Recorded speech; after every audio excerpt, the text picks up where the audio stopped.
Once upon a time, in a small green valley nestled between rolling hills, lived a dairy farmer named Thomas.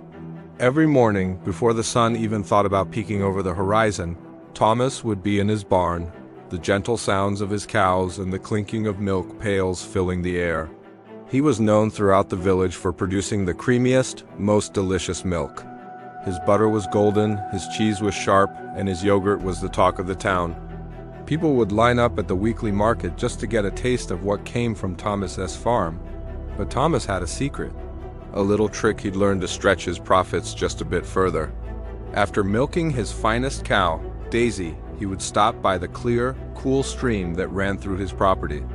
With a quick glance around to make sure no one was watching, he would add a little water to each pail of milk. It wasn't much, just enough to fill a few extra bottles. "Who will notice?" he'd mumble to himself. "It's just a little water. It doesn't harm anyone." And for a long time he was right. No one noticed. His business boomed and his pockets grew heavier with coins. He bought more cows, expanded his barn, and even hired a farmhand to help with the chores. Life was good, or so it seemed. He told himself he was just being clever, a shrewd businessman making the most of his resources. One sunny afternoon, as he was heading to the market, his cart laden with milk pails, he noticed a crowd gathered around the village square. In the center stood the village elder, a wise old woman named Alara, known for her fairness and sharp mind. She was announcing a competition. "To celebrate the harvest festival," she declared, her voice clear and strong, "we will hold a contest to find the finest, purest milk in the entire valley. The winner will receive this golden churn, a symbol of excellence and integrity, and the title of the valley's best dairy farmer for a whole year."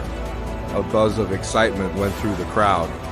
Farmers from all corners of the valley whispered amongst themselves, their eyes gleaming with ambition.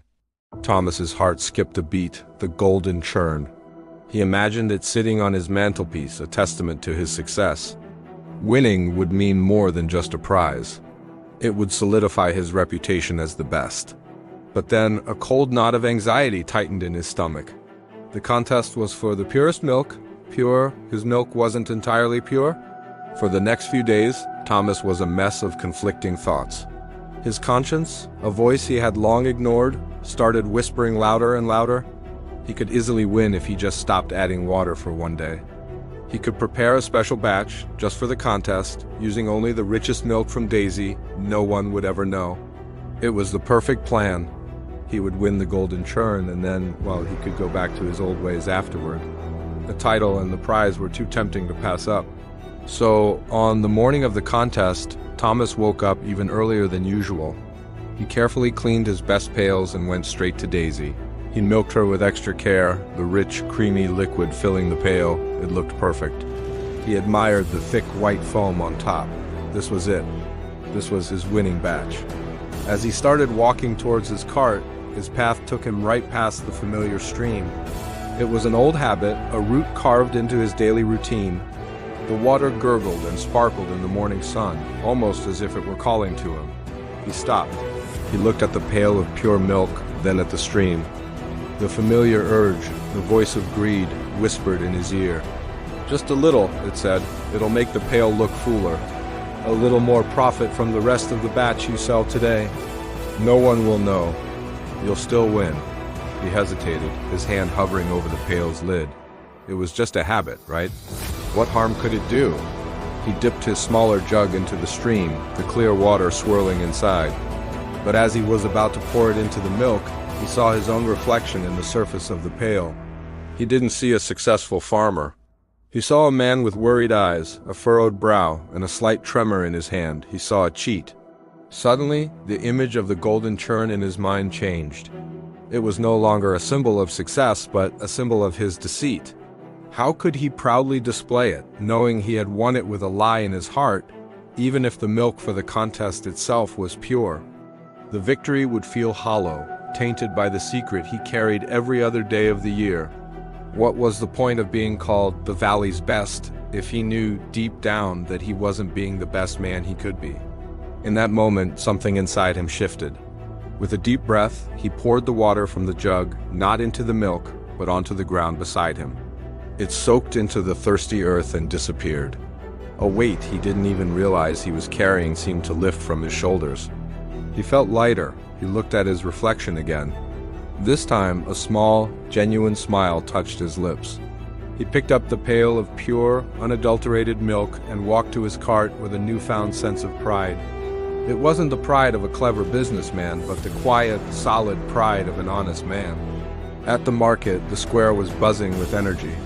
Farmers lined up, presenting their milk to the judges, led by the elder, Ilara. When it was Thomas's turn, he presented his pail with a steady hand.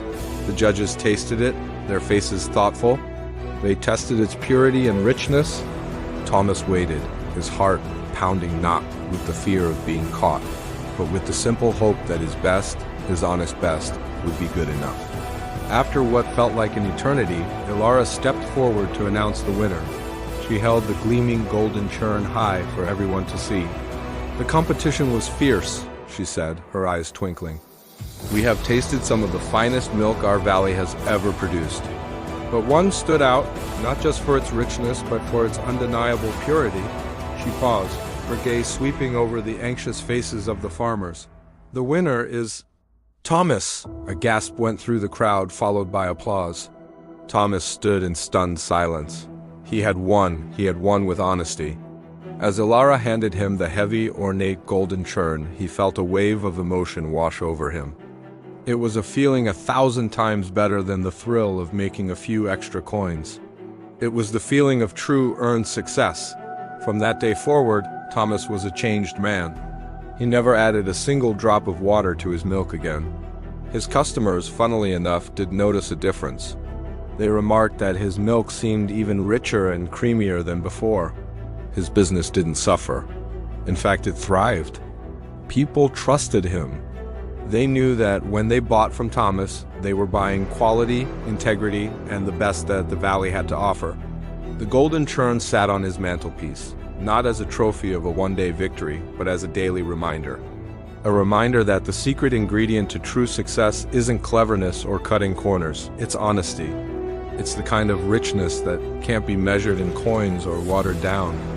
And every morning, as he walked past the gurgling stream, he would simply smile, knowing that the purest thing on his farm wasn't just his milk, but his conscience.